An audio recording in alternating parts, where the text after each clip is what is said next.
جرم کی نوعیت میں کچھ تفاوت ہو تو ہو، در حقیقت پارسا تو بھی نہیں میں بھی نہیں۔ کچہری کی راہداری میں انسانوں کا حجم غفیر تھا، کوئی آ رہا تھا، کوئی جا رہا تھا، ایسے میں احمد رستہ بناتا آگے بڑھ رہا تھا۔ اپنے لاپرواہ حلیے کے برعکس آج وہ سیاہ پینٹ کے ساتھ سفید ڈریس شرٹ میں ملبوس تھا، کف بھی بند تھے اور بال بھی پیچھے سیٹ کر رکھے تھے۔ بالآخر وہ رکا، ایک ادھ کھلے دروازے کے اندر وہ بیٹھی دکھائی دی، میز کی اس کرسی پہ براجمان، سر جھکائے فائل پہ روانی سے قلم چلاتی، گھنگریالے بال کیچر میں آدھے بندھے تھے اور ایک لٹ جھک کر فائل کو چھو رہی تھی۔ احمد فوراً سے دیوار کی اوٹ میں ہو گیا، چند لمحے کے لیے سوچتا رہا، یہ میری طرف سے غازی کی شادی کا تحفہ ہے، مگر وہ رکا۔ جب میں چڑیل کی غلط فہمی دور کر دوں گا اور اسے حقیقت بتاؤں گا کہ وہ میری غلطی تھی ورنہ غازی نے اسے استعمال کرنے کی کوشش نہیں کی، تو وہ کیا کرے گی؟ سوچنے دو۔ دیوار سے ٹیک لگائے اس نے آنکھیں بند کی اور تصور کرنا چاہا، وہ دروازہ کھٹکھٹاتا ہے، زمر چہرہ اٹھا کر اسے دیکھتی ہے، چونکتی ہے۔ احمد شفیع ابرو اٹھاتی ہے، پھر اندر آنے کے لیے سر کو خم دیتی ہے۔ وہ جھجکتا ہوا اندر داخل ہوتا ہے، تذبذب سا سلام کر کے کہتا ہے، آپ کو شادی مبارک ہو۔ میں پہلے اس لیے نہیں آیا کہ آپ کا غازی سے کوئی رشتہ نہیں تھا، مگر اب رشتہ ہے تو مجھے آپ کی یہ غلط فہمی دور۔ وہ بات کٹ کر کہتی ہے، تمیدیں کاٹیں اور کام کی بات پہ آئیں۔ وہ گہری سانس بھر کر رہ جاتا ہے، پھر جلدی جلدی بتانے لگتا ہے۔ اس دن غازی نے مجھے بصیرت صاحب کے پاس بھیجا تھا جعلی مخبری کرنے، وہ آپ کو استعمال نہیں کر رہا تھا، یہ میری غلطی تھی۔ وہ ایک دم حیرت زدہ رہ جاتی ہے، مضطرب سی کھڑی ہوتی ہے، کیا تم سچ کہہ رہے ہو؟ جی میم۔ اور وہ مزید تفصیل بتانے لگتا ہے۔ وہ جیسے جیسے سنتی جاتی ہے اس کا رنگ زرد پڑتا جاتا ہے، یہاں تک کہ آنکھوں میں آنسو آ جاتے ہیں، یعنی کہ اس نے کچھ نہیں کیا اور میں ایسے ہی اتنے سال اس کو مورد الزام ٹھہراتی رہی۔ اوہ میرے اللہ! وہ سر دونوں ہاتھوں میں گرائے بیٹھی تھی، کیا وہ مجھے معاف کر دے گا؟ میں اس کو اتنا غلط سمجھتی رہی۔ احمد نے سے برا سا منہ بنا کر آنکھیں کھولی، تصور غائب ہوا، راہداری میں لوگوں کا شور سماعتوں میں گونجنے لگا۔ اس نے اپنے سر پہ چپت رسی تھی، یہ چڑیل اتنی ایموشنل؟ اس نے پھر سے آنکھیں بند کر کے سوچنا چاہا۔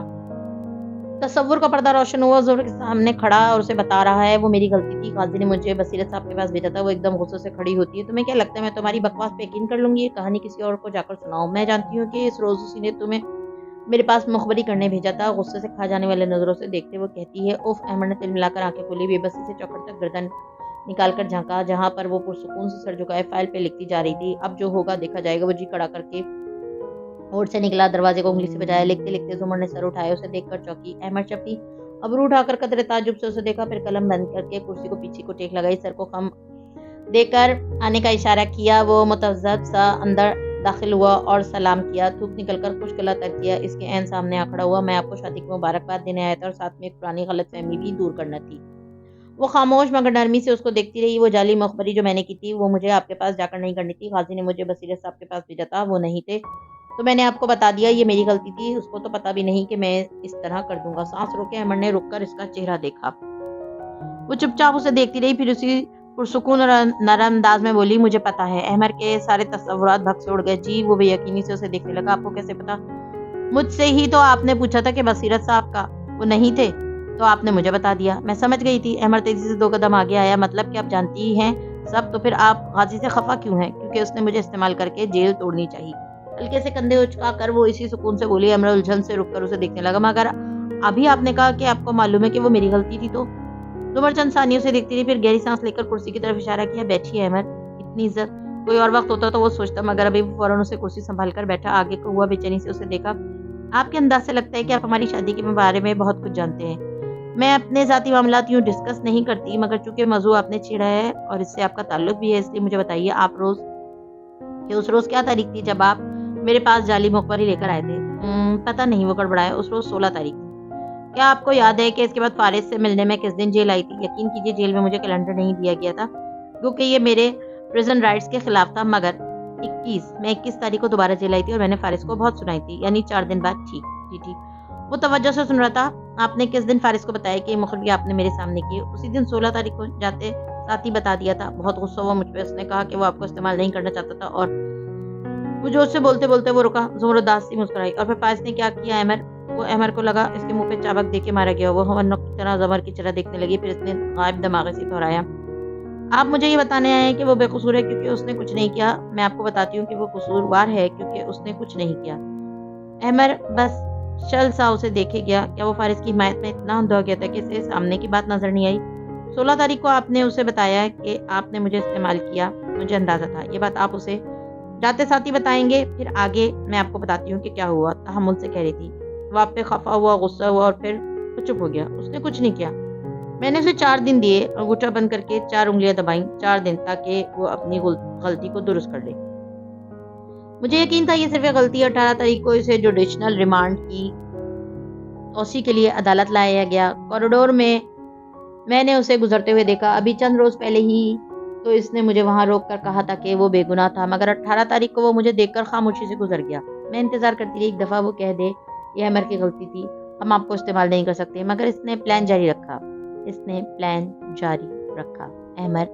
احمر بالکل لاجواب سا ہو کر اسے دیکھ رہا تھا۔ یہ وہ وقت تھا جب میں نے 2.5 سال تک اس کی بات نہیں سنی، کیونکہ مجھے ڈر تھا میں اسے معاف کر دوں گی، اور جب وہ میرے سامنے آیا تو میں نے شاید اسے معاف کر بھی دیا تھا۔ میں اس کے کیس کی خود تحقیق کرنے جا رہی تھی۔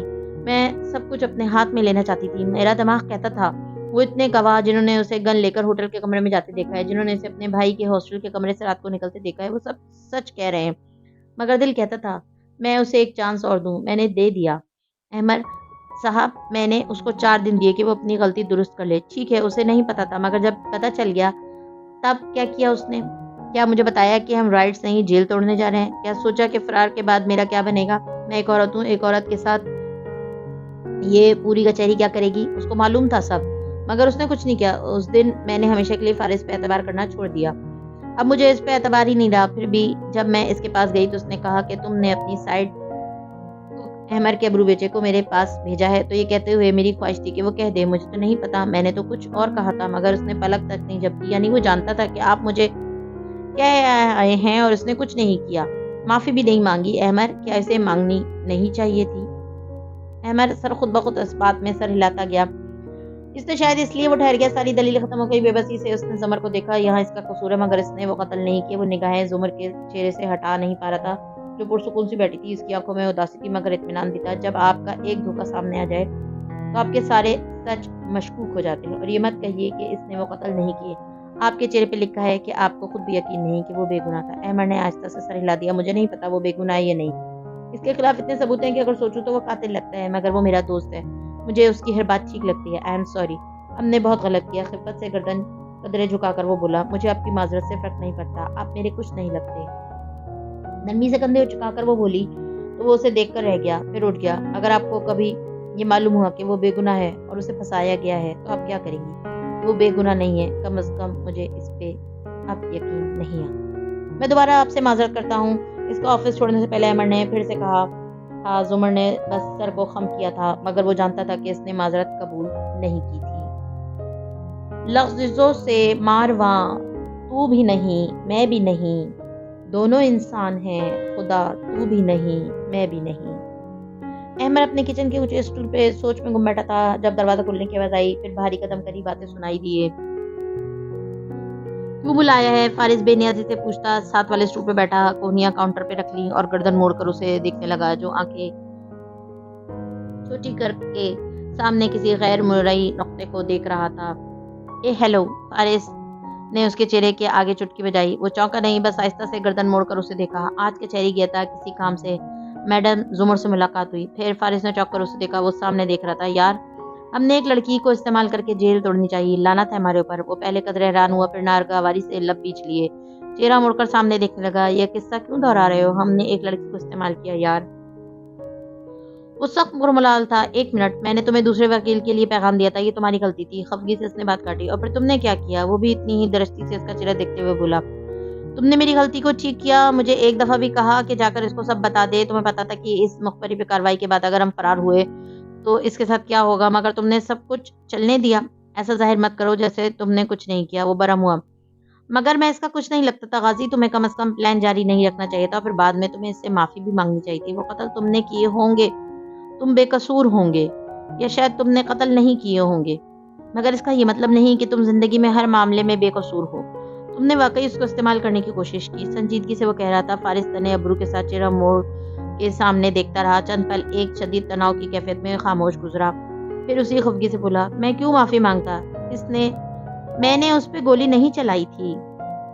مگر اس نے کہا۔ احمد نے فوراً اس بات میں سر ہلایا۔ بالکل، تم نے اس پہ گولی نہیں چلائی، تم نے اس کا دل توڑا ہے۔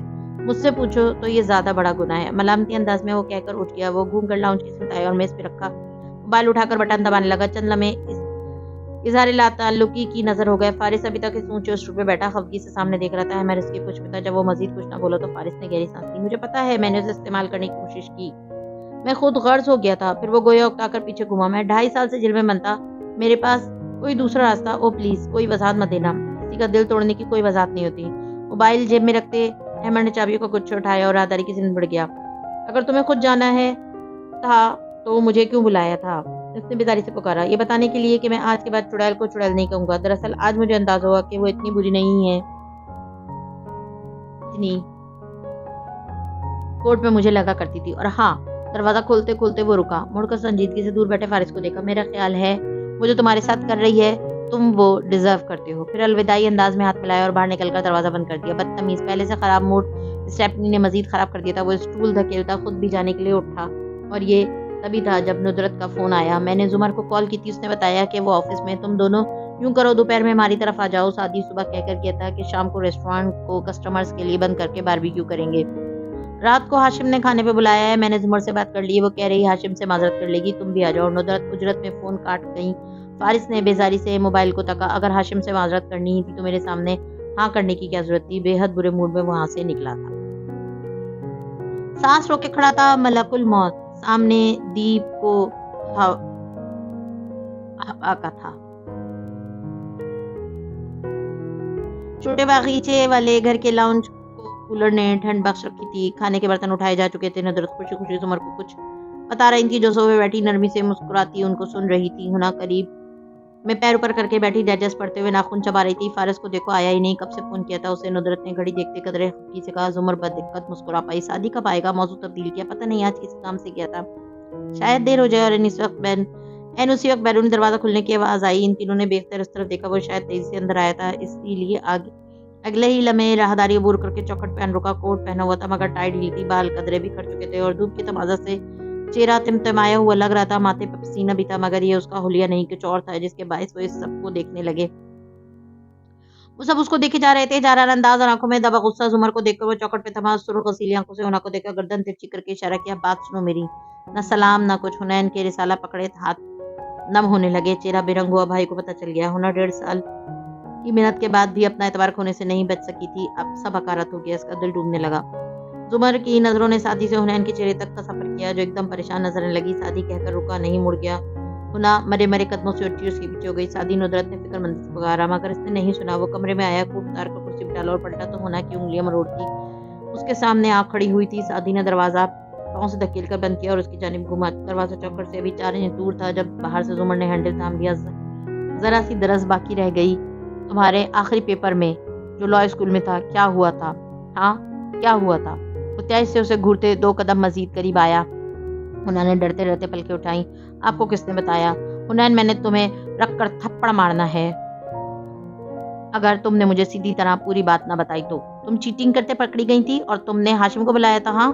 حنین کی سادی کا چہرہ تک آنکھیں نم ہو گئی، ذرا سا اس بات میں سر الایا، سادی کے قدموں تلے زمین سے رکھنے لگی۔ ہاشم صحیح کہہ رہا تھا، اس کے کان سرخ ہوئے۔ تمہارا بھائی مر گیا تھا جو اس گھٹیا آدمی کو بلایا تم نے، وہ بے حد غم و غصے سے دہاڑا تھا۔ تمہیں کیا پرابلم ہے اس بات سے؟ زمر ٹھنڈے انداز میں کہتی اندر داخل ہوئی۔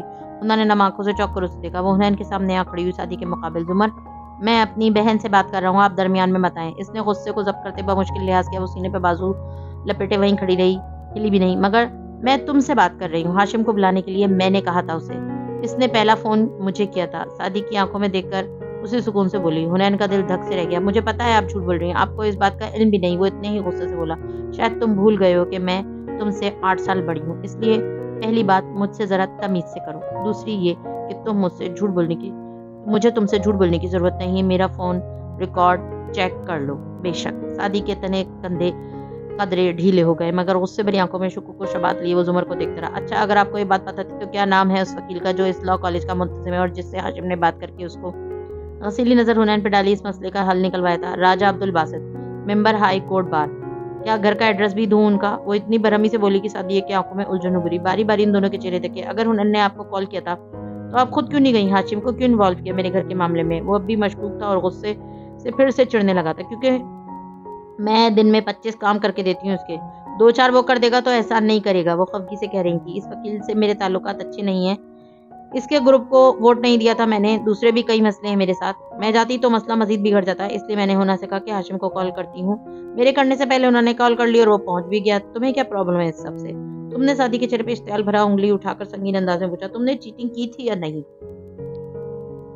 اور یہ وہ سوال تھا جس کا جواب زمر کو بھی معلوم نہیں تھا، سو وہ اسی اطمینان سے حنین کی طرف گھومی۔ بولو بھی حنین، اپنی پوزیشن کلیئر کرو، کھا نہیں جائے گا وہ تمہیں۔ اور حنین جو اس وقت مختلف کیفیت کا شکار ہو رہی تھی، اس کا دل بھرایا، آنکھوں سے آنسو ٹپ ٹپ گرنے لگے۔ میں نے چیٹنگ نہیں کی تھی، پچھلی لڑکی نے ٹشو میں نقل کر کے لکھ کر مجھے دی کہ اگلی کو دوں، وہ ٹشو میرا نہیں تھا، نہ میں نے کچھ پڑھا اس میں تو صرف ٹشو پاس کر رہی تھی۔ مطمئن نے مجھے دیکھا، دوسروں کو نہیں، بس مجھے اٹھایا اور پھر سارا واقعہ واضح ثابت ہو گیا۔ تمہیں پتا ہے اس ٹشو میں کیا لکھا تھا؟ وہ سختی سے پوچھ رہا تھا، اور ایک یہی نقطہ تھا جہاں پہنچ کر پچھلے 2 ہفتے سے حنین کا دل ڈوبتا تھا۔ مجھے پتا تھا مگر، اور سعدی نے بیداری سے سر جھلایا، تمہیں پتا تھا اور پھر بھی تم نے ٹشو آگے پاس کیا اور تم نے ان کی اعانت کی، تم ان کی چیٹنگ میں شریک بنی۔ نفی میں سر ہلاتے اس نے غصے اور صدمے سے حنا کو دیکھا جس کے آنسو مزید تیزی سے گرنے لگے تھے۔ تم نے مجھ سے وعدہ کیا تھا حنین۔ اچھا اگر تم اس کی جگہ ہوتے تو کیا کرتے؟ زمر نے اس کی توجہ حنین سے ہٹائی۔ میں اسی وقت کھڑا ہو کر وہ ٹشو ممتحن کے حوالے کرتا، اعانت جرم کرنے کے برابر ہوتی ہے۔ تم ایسا کر بھی سکتے ہو کیونکہ تمہارے ساتھ کمرے امتحان میں لڑکے ہوتے ہیں جو تھانے چلے جائیں، پرچہ کٹ جائے اور 3 سال امتحان نہ دے سکیں تو کوئی قیامت نہیں آتی، مگر حنا کے ساتھ لڑکیاں تھیں اور ان کی عزت اگر خاک میں ملے تو پورا خاندان تباہ ہوتا ہے۔ سعدی کیا یہ ان 2 لڑکیوں کو ایک غلطی کی اتنی بڑی سزا دیتی؟ وہ تیز لہجے میں اس سے مخاطب تھی، ساتھ ہی آنکھوں میں بے پناہ برہمی تھی۔ سعدی کے ماتھے کی تیوریاں قدرے ڈھیلی پڑی مگر پوری طرح نہیں۔ اور اب کیا ہوگا؟ وہ وکیل اس چیز کو اب بھی استعمال کر سکتا ہے، تمہیں لگتا ہے میں اسے یہ کرنے دوں گی؟ اس نے الٹا حیرت سے سعدی سے پوچھا۔ کوئی بوجھ سا تھا جو سعدی کے دل میں سرکنے لگا، وہ رخ موڑ کر گہرے سانس لیتا خود کو کمپوز کرنے لگا۔ حنا فکر مندی سے باری باری دونوں کا چہرہ دیکھتی رہی، اس کا سر ابھی تک اٹکا تھا۔ مجھے کیوں نہیں بتایا؟ ہاں، اس نے ملامتی نظروں کا رخ زمر کی طرف کیا۔ تمہیں بتاتی تاکہ تم وہ کرو جو ابھی کر رہے ہو، آخر میں ہو تو فارسی کے بھانجے نا۔ فی الحال وہ دونوں بھانجے اس ریفرنس پہ احتجاج کرنے کی ہمت نہیں رکھتے تھے۔ وہ اسی طرح تیز برہم انداز میں بولتی گئی، اور تم کیا کر لیتے وہاں آ کر سوائے مسئلہ بڑھانے کے؟ میں نے وہی کیا جو مجھے ٹھیک لگا، انہوں نے بھی وہی کیا جو اسے ٹھیک لگا۔ زیادہ اسمارٹ بننے کی ضرورت نہیں ہے۔ جب تم انگلینڈ میں مزے کر رہے تھے، سعدی نے اس لفظ پہ اختیار ابرو اٹھائی، تو یہاں زمر اور حنین اپنے مسئلے خود حل کر رہی تھی۔ کیا ہم نے تمہیں بتایا کہ حنا کی اس کلاس فیلو کے بارے میں جو اسے ہراس کر رہی تھی، یا اس وائس پرنسپل کے بارے میں جو غلط طریقے سے اس کی محنت چرانا چاہ رہی تھی، یا ان لوگوں کے بارے میں جن کو میں اور حنا گھر جا کر ان کی غیر قانونی جائیداد کے خلاف کارروائی کی دھمکی دے کر آئے تھے؟ ہم نے بہت سارے مسئلے اکٹھے سلجھائے ہیں، کس کس کا بتاؤں میں تمہیں؟ ایک واقعے کو 3 سے ضرب دے کر اس نے کہا تو سعدی کا غصہ جاتا ہے اور وہ واقعی ٹکڑ ٹکڑ دونوں کی شکل دیکھنے لگا۔ میری بات کان کھول کر سنو سعدی، آئندہ اس لہجے میں اپنی بہن سے بات مت کرنا، ورنہ مجھ سے برا کوئی نہیں ہوگا۔ انگلی اٹھا کر سختی سے اس نے اس کو وارننگ دی۔ اب باہر نکلو، تو تم دونوں کا موڈ ٹھیک ہونا چاہیے، بھابھی کو بھنک بھی نہیں پڑنی چاہیے۔ ایک آخری ناراض نظر ان پہ ڈال کر وہ باہر نکل آئی۔ پیچھے سعدی اور حنین کے درمیان خاموشی حائل ہو گئی۔ وہ جھکی پھیکی پلکوں کے ساتھ کھڑی تھی اور وہ گو کہ ابھی تک خفگی سے اسے دیکھ رہا تھا، مگر صاف ظاہر تھا وہ ٹھنڈا ہو چکا تھا۔ آئی ایم سوری، میں نے صرف اس لیے نہیں بتایا کہ مجھے لگا آپ مجھے غلط سمجھیں گے، مگر میں آپ کو بتانے والی تھی۔ اگر تم غلط نہیں تھی تو تمہیں میں کیوں غلط سمجھتا؟ زمر جو بھی کہیں، تم لوگوں کو مجھ سے کچھ چھپانا نہیں چاہیے، ہم ایک فیملی ہیں، ہم ایک دوسرے کے ساتھ بات نہیں چھپا سکتے۔ آپ نے کہا تھا کہ اگر آپ نے دوبارہ چیٹنگ کا سنا تو ہم دونوں ایک دوسرے سے الگ ہو جائیں گے۔ اوف، سعدی نے جھلا کر سر جھٹکا۔ امی دن میں 50 دفعہ کہتی ہیں کہ تمہاری ٹانگیں توڑ دیں گی، کبھی آج تک توڑی؟ انہوں نے آنکھیں اٹھا کر اسے دیکھا، پھر نفی میں سر ہلایا۔ انسان تنبیہ کرتے ہوئے بہت سی باتیں کہہ دیتا ہے، ایسا کرنا تھوڑا ہی ہوتا ہے۔ ہم ایک خاندان ہیں، تم لاکھ دفعہ غلطی کرو، میں تمہیں نہیں چھوڑوں گا، میں تمہارا بھائی ہوں۔ موت کے علاوہ کوئی چیز ہمارے درمیان نہیں آ سکتی۔ اور موت کا لفظ اتنا اداس کر دینے والا تھا کہ انہوں کا دل لرز گیا، مگر وہ کہہ رہا تھا، میری بات سنو، اب تم کبھی بھی آئندہ ہاشم کو نہیں بلاؤ گی، چاہے کچھ بھی ہو جائے، تم مجھے بلاؤ گی، میں نہیں ہوں تو تم زمر کو بلاؤ گی، مگر کبھی بھی ہاشم پہ بھروسہ نہیں کرنا، وہ ویسے نہیں جیسے آپ ان کو سمجھتے ہیں، وہ ہمارے لیے اتنا کرتے ہیں اور ہم بالکل سینٹ ہاشم کی برائی تو میرا خاندان سن نہیں سکتا، افسوس ہے۔ اس نے حنا کو دیکھا، پھر بہرحال ہم اس بارے میں بعد میں بات کریں گے، ابھی میں فریش ہو لوں۔ حنین نے بھی سکا سانس لیا، باہر نکلی تو ساتھی کچھ یاد آنے پہ ساتھ ہی باہر آیا۔ زمر ندرت کے ساتھ لاؤنج میں بیٹھی تھی۔ مجھے کچھ کام کرنا ہے، پھر میں چاہتا ہوں آپ سب ریسٹورانٹ میں جمع ہو جائیں رات کے کھانے کے لیے، مجھے آپ کو کچھ بتانا ہے۔ اس نے اب ہلکی سی مسکراہٹ کے ساتھ اطلاع دی۔ زمر مسکراتی سر کو خم دیا، وہ پلٹ گیا۔ اس کے جاتے ہی زمر نے حنین کو اشارہ کیا اور وہ ندرت سے معذرت کر کے حنین کے کمرے میں چلی آئیں۔ زمر نے دروازہ بند کیا اور جب اس کی طرف گھومی تو چہرے پہ ڈھیروں غصہ تھا۔ تم نے ہاشم کو کال کی؟ ہاشم کاردار کو؟ غصے اور صدمے سے دبی آواز میں پوچھتی اس نے حنین کو کونی سے پکڑ کر جھٹکے دیا۔ وہ میرے مقروض تھے، مجھے سمجھ نہیں آئی، میں اور کیا کروں؟ اس نے تفصیل سے ایک ایک بات بتائی۔ سعدی کو کس نے بتایا؟ اس نے غصے سے گھورتے بات کاٹی۔ پتہ نہیں، انہوں نے نہیں بتایا، ظاہر ہے ہاشم نے بتایا ہوگا۔